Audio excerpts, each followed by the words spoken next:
અને ભાઈ ચૈતર વસાવે મનરેગા અને પ્રધાનમંત્રી આવાસ યોજના બેયના વખાણ કર્યા અને એમ કીધું કે બે હાથે તાળી પડે.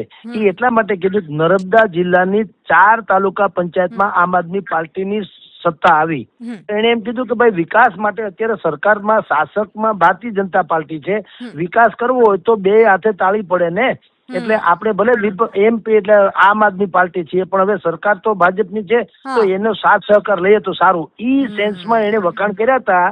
પણ લોકોએ એનો જુદો અર્થ કાઢ્યો તો કે ભાઈ એના કઈક સૂર બદલાણા છે ને, એ સ્વાભાવિક જ છે. એ સૂર બદલાણા જે નીકળ્યું હોય તો કઈક ખોટું નથી, કારણ કે રાજપીપળાની ડિસ્ટ્રિક્ટ એન્ડ સેશન કોર્ટે નર્મદા જિલ્લાની જે આ સજા ફરમાવી 7 વર્ષની, એના પત્ની શંકુતલાબેન સહિતના 9 જણાને 7-7 વર્ષની 96,000 દંડ. ઓકે, પણ હવે આમ તમે જુઓ, જો ચૈતર વસાવા ખરેખર ભારતીય જનતા પાર્ટી પ્રત્યે કૂણું વલણ અપનાવવા ન માંગતા હોય તો એને ગોપાલ ઇટાલિયા કરતા પણ વધુ ગંભીરતાથી એનો વિરોધ કર્યો હોવો જોઈએ.